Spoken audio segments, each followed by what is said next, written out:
So I would like to start also by thanking the organizer, the Central Bank de la Reserva, and Reinventing Bretton Woods and Marcus Thang for having me here. This is the third time I participate in one of those conferences that you co-organize. The other two times I was in Cuzco, and always have been very fruitful and very interesting experience. So this time I thank the organizers for letting me participate in this session on the new cycle of capital flows.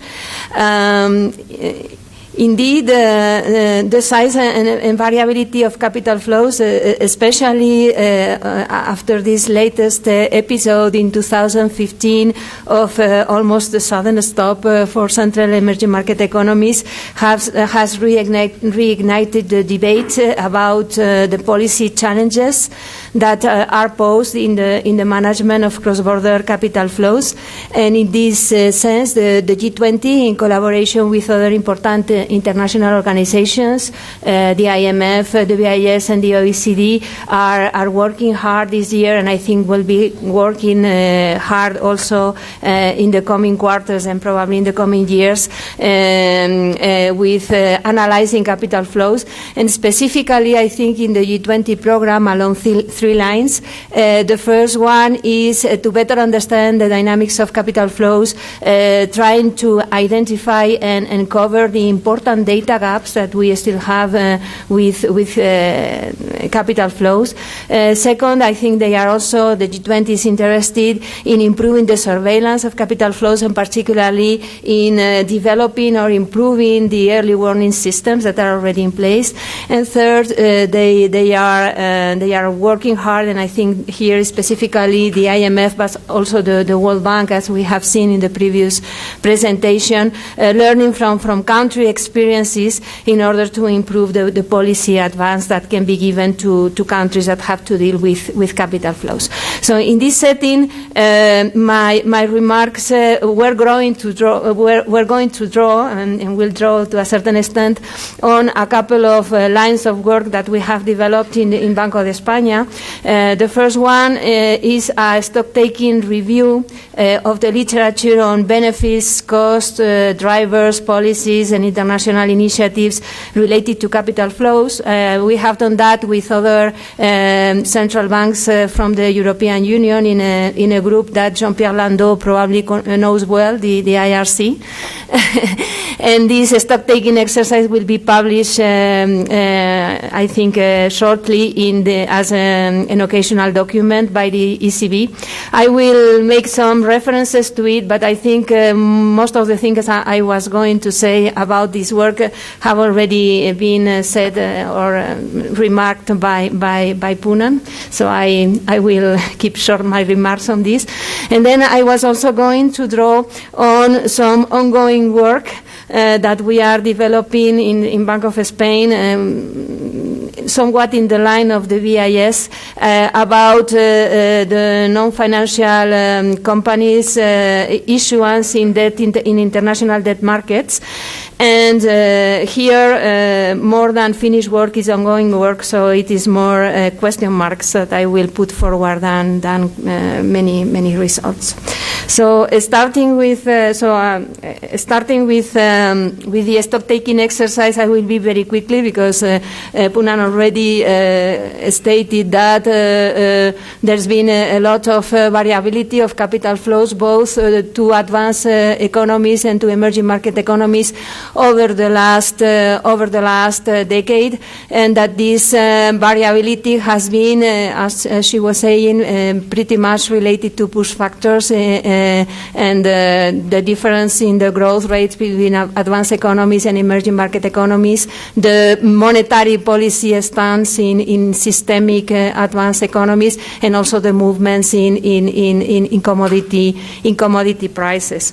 So what we have very quickly, what we have learned from analyzing the flows is that variability of flows is higher with emerging market economy flows, both in gross terms and in net terms, especially since the taper tantrum. We have also seen that after the crisis, the relative weight of capital flows directed to emerging market economies has increased, because flows to emerging market economies increased more after the crisis than to advanced economies. So now flows to these economies are more important in relative terms. On composition, I think it is important to note that flows related to bank flows, to other investments, have reduced quite a lot, whereas FDI, foreign direct investment, has remained more stable. And well, these are the most important issues. We also review in our stock-taking exercise, of course, the literature on benefits from globalization, and we also review, and it is very clear that apart from these benefits, capital flows have also entail substantial risks that are linked to the procyclicality and the volatility of inflows. So I will skip this thing about push and pull factors, and I will go directly into the work we are doing at Banco de España on firms funding in international debt markets. As I was saying at the beginning. One important area in which international organizations are working now in relation to capital flows is trying to cover the data gaps that are very obvious, because obviously if you want to be preemptive in defending yourself against the risks that entail capital flows, you have to have good data and good analysis. And when one area where these information gaps are very important is the area of firms financing themselves in international debt markets, because some firms can finance can conduct these operations of financing outside the national borders, and those offshore flows are not recorded in balance of payment data, which are the normal data that we use to analyze capital flows. But despite those offshore financing not being shown as capital flows in balance of payment statistics, of course they are also affected by global conditions, and they pose or may pose financial stability risks for the countries concerned. So what we have done in Banco de España is, or some team of people in Banco de España, is in order to see the importance and to delimit the importance of this financing of firms that take place outside, let's say, the national borders, instead of looking at balance of payment statistics, they have gone to bond level data provided by Bloomberg. And this bond level data provided by Bloomberg allow them to not only to see which are the bonds that are issued directly cross-border by emerging market firms. This work is related fundamentally to emerging markets, to emerging market firms, non-financial corporations from emerging market economies, and they can not only account for the debt issued cross-border by firms from the different economies, but due to the information that they have from the bond level data issuance, they can see also which is the entity that is bearing the risk in the last instance of the different bond issuance, and in that way then they can assign correctly the risk and the nationality to bond issuance by firms from emerging market economies that are issuing not from these economies, but from offshore centers through affiliates or through SPVs. And this is the first, let's say, photo of the results of their work, which has been very, very intensive. Apparently, they say they are gathering all the data on bond issuance that it is provided by Bloomberg. And what we see is that the proportion of debt issuance that is performed offshore, that is not recorded, let's say, in national balance of payment data, or wouldn't be recorded in balance of payment data, is quite important and has increased in importance after the financial crisis, and it peaked in 2013. So what we see is that if we divide this information on bonds that had been issued cross-border and bonds that have been issued offshore by non-financial corporations in different regions, we see that the importance of this offshore bond issuance, which is the green part, of course, is very relevant everywhere. It seems to be more relevant for emerging Europe, with a very important percentage of offshore issuance by firms from this countries, but it is always over 30%, also for Latin America and for emerging Asia, right? So why is important to take into account this kind of offshore issuance when we analyze balance of payment data on financial on capital flows?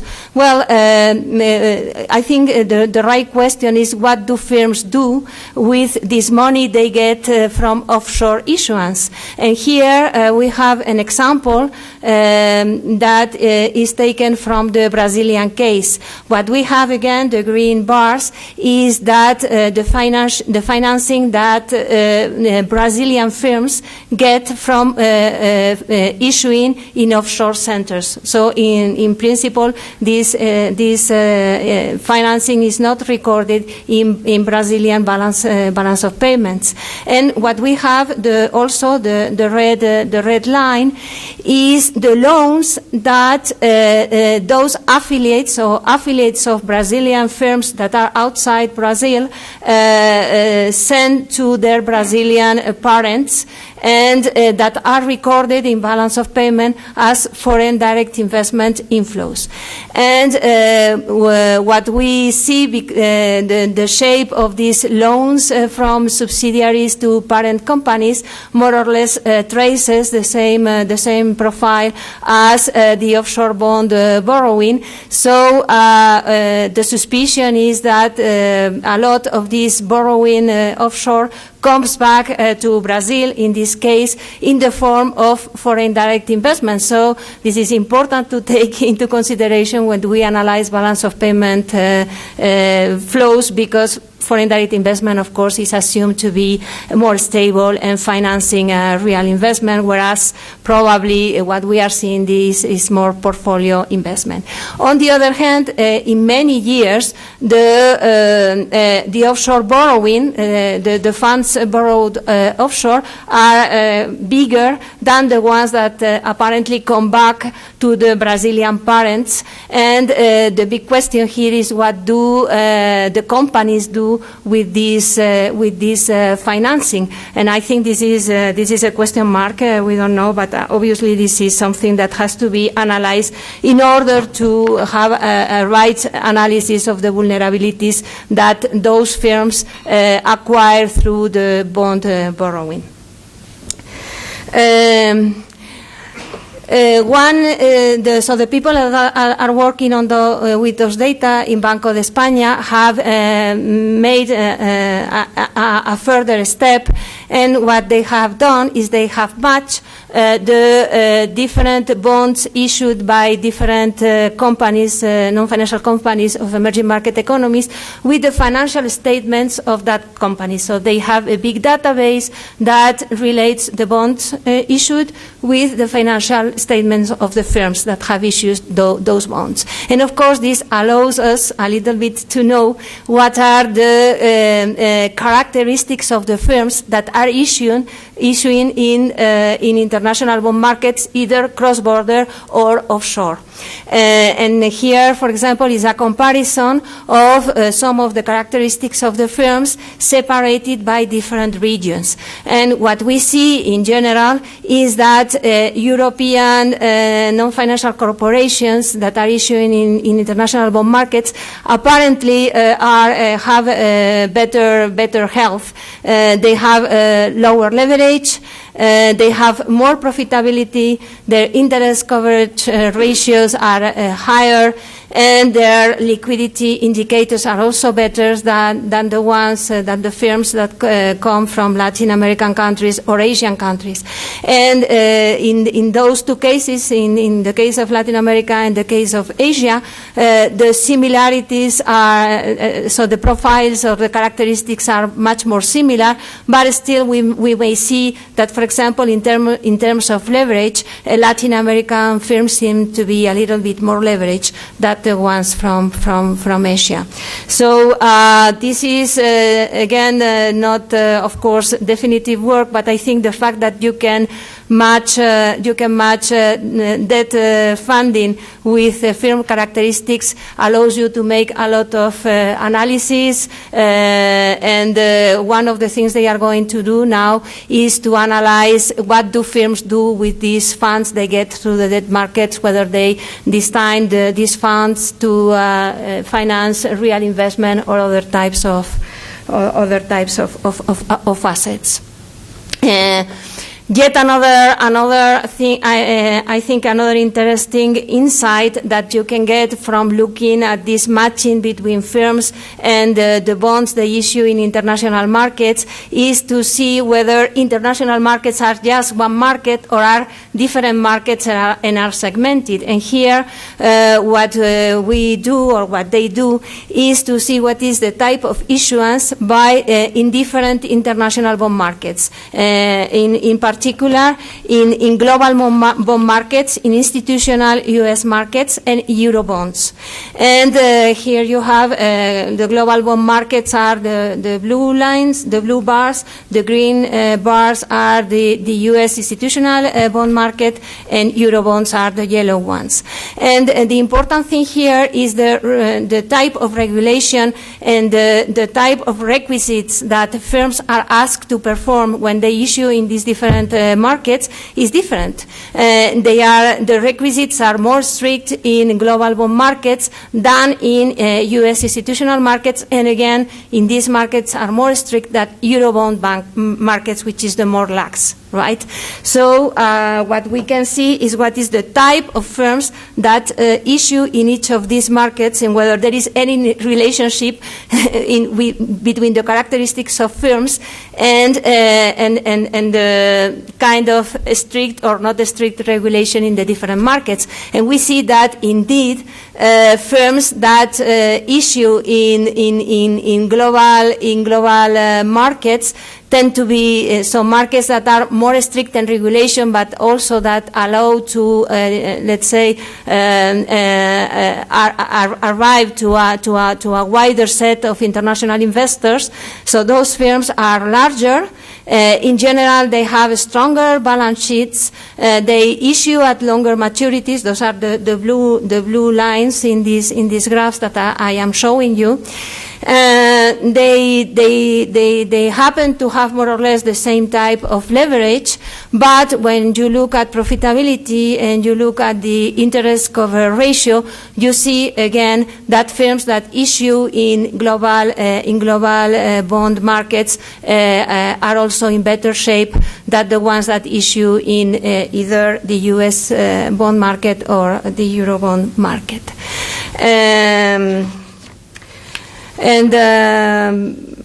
And the last thing I'm going to address, because I am going to stop here. I think I'm already speaking for a long time. I stop now, or I just the last thing I was going to say is that looking at bond markets is also important in order to know how push factors affect capital flows. So here we have what is the issuance in euros by emerging market economy firms and also by U.S. firms, which is the reverse Yankee issuance. And what we see is that monetary policy divergence between the U.S. and